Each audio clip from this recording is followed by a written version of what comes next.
A ghost girl from Canton is an urban legend from the town of Canton in Pennsylvania about a dead girl who became a ghost. This sad story happened in Canton, Pennsylvania in the 1900th year.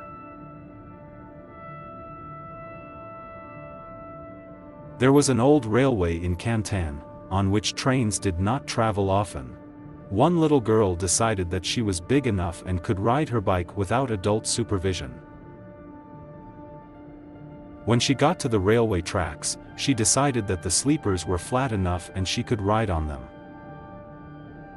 She was driving through them faster and faster when she heard a horn behind her. The girl turned around and at that moment ran over a stone and fell, hitting her knees painfully and crying. The horn sounded again, but this time it sounded closer. The train was approaching. The girl tried to get up, but her dress got stuck in the rails. She tried her best to pull it out, but she couldn't do anything.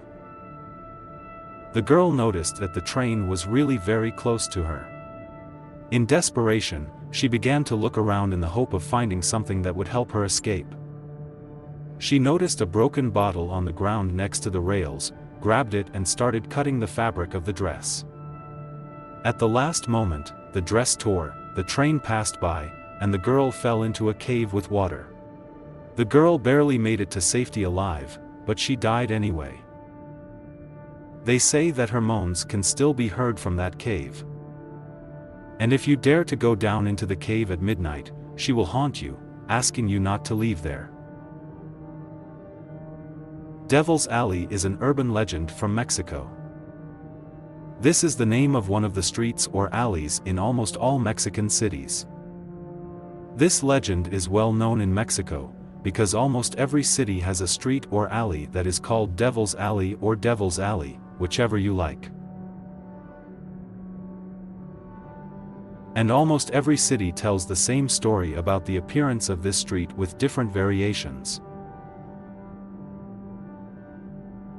There were times when there were no houses on this street. It was an alley where large trees grew, blocking the light with their branches. It was always dark in the alley, which is why people always had an unpleasant and disturbing feeling. Practically no one walked along this alley, because it was believed that it was cursed. There are evil spirits living there, which should not be disturbed. One day a young guy decided to take advantage of people's fear of this alley. In the evening, he broke into a city tavern and told everyone such a story. He was walking along the cursed alley. He was attacked by a strange monster who demanded to give him money and jewelry. The guy gave him everything he had, but the monster wasn't satisfied with that. Although he did not harm the guy, the following threat sounded from the monster's mouth. If the people of this city don't leave me expensive gifts or jewelry as a tribute, I will kill them all and drag them to hell with me. All tribute should be collected by nightfall and left near the alley. In Taverna at that moment there was one brave man who volunteered to personally go to the alley and see that terrible creature. At night he went to the cursed alley. He walked boldly down the alley until he saw a dark figure on a tree. The man suddenly lost all his courage and felt fear take hold of him. His legs began to shake and it seemed that the earth was going out from under his feet and he was about to fall into hell. Then the man ran away as fast as he could, yelling, "The devil! The devil!" The residents of the city obediently collected tribute to the devil and left it near the alley. Some time has passed. One day two fishermen came to town and decided to have a drink at a local tavern. There they heard a story about the devil and how the tribute that the residents had collected disappeared the next morning. The fishermen thought about it and decided that there was something unclean in this case and it had to be dealt with. That same night, the fishermen decided to go to the cursed alley. One of them entered under the shade of the trees and came across a dark figure. But when the creature tried to speak, another more terrible monster with horns appeared behind it. The creature turned around and felt the heat coming from the horned monster. The monster from the alley was so scared that he ran away as fast as he could. While he was running, he still felt the burning in his ass from the fire of the horned devil and continuously screamed in pain. The horned devil turned out to be one of the fishermen, who put on a homemade costume, and the devil's fire turned out to be an ordinary burning brand, with which the fisherman drove the impudent monster from the alley. The next day, both fishermen returned to the alley and waited for darkness, but the creature never appeared in the alley again. There are several versions of what happened next. Some say that when the fisherman told people about what happened, everyone went to the house of the guy who invented the story about the devil. There was no one at his house. The guy disappeared somewhere, but all the money that was left at Devil's Alley was untouched. Some believe that he, having suffered fear, simply fled the city without even taking the loot. While others claim that the devil himself came for him and dragged him to hell for using his name to earn easy money. There are several more versions of the origin of the Devil's Alley Street in Mexico.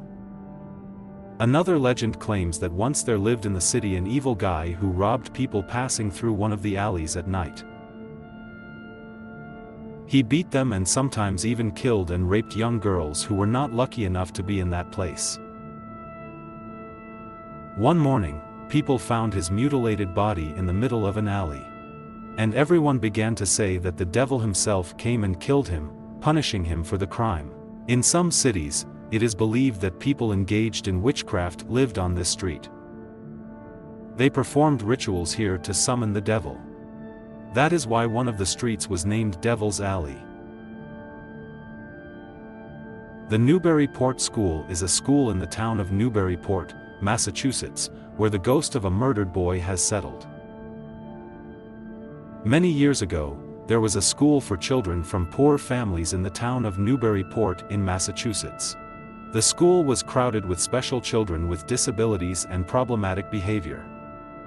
In those days, teachers were very strict and treated children very cruelly in order to maintain discipline. One day a boy was playing pranks in class. The teacher became enraged, beat the boy and locked him in the basement of the school. The boy sat there all day and other students were forbidden to pay attention to his moans and screams. When the school day ended, he was released and his friends helped him get home. But later, in the evening, the boy lost consciousness and died. The teacher did not bear any responsibility, and the boy's death was hushed up. A few years later, a new teacher appeared at the school, a young woman named Miss Perkins. Rumors spread around the school that a ghost had settled in the school building. One morning, when the students were reading morning prayer, the school began to shake from a deafening knock.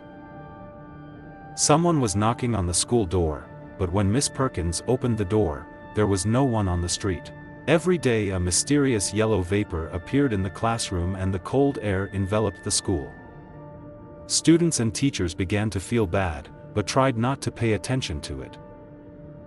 Sometimes there was a terrible children's laughter in the school. The lid of the wood stove suddenly soared into the air and fell to the floor with a loud crack.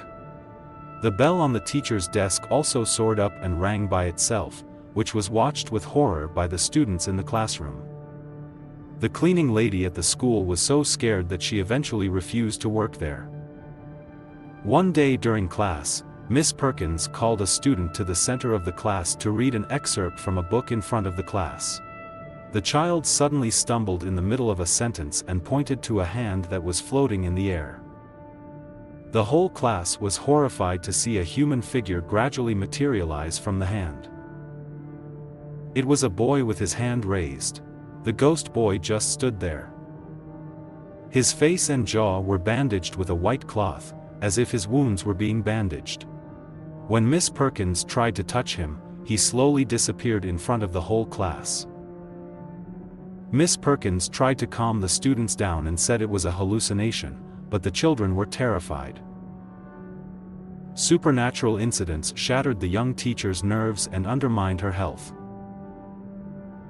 She was fired and another teacher took her place. Inexplicably, the ghost ceased its activities and was no longer announced. Devil's Tower is a scary urban legend from New Jersey about a mysterious tower built in the Gothic style, which is rumored to be cursed. They say that if you go around it 6 times, the devil will appear. There is a large stone Gothic tower in the town of Alpine, New Jersey. Locals call it the Devil's Tower. According to legend, it was built in the early 1990s by a planter named Manuel Rionda. He built a large mansion for his wife, as well as a tower so that she could watch the horizon from a height. One day his wife was on the tower when she saw Manuel with another woman. The wife was so shocked that her husband was cheating on her that she immediately threw herself off the tower and crashed. Manuel was shocked by his wife's death and, feeling guilty for her death, he ordered the demolition of the house. The tower was also supposed to be demolished, but these plans had to be postponed after several workers died mysteriously. Manuel moved to another city, and the tower was simply locked up, and it remained abandoned for many years. Rumors spread that the tower was cursed. Many people claimed that they heard terrible sounds in it when they passed by. Others claimed to have seen the shadow of a female figure jumping from a tower and screaming. Years passed and the locals began to call the tower the Devil's Tower. No one has any doubt that she is cursed. There was a legend that if you walk around the tower 6 times at midnight, the devil will appear.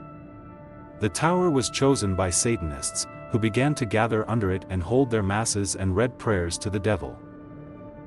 They performed bloody rituals in which they sacrificed animals for the glory of the devil. During the day, children who walked near the tower found mutilated corpses of dogs and cats.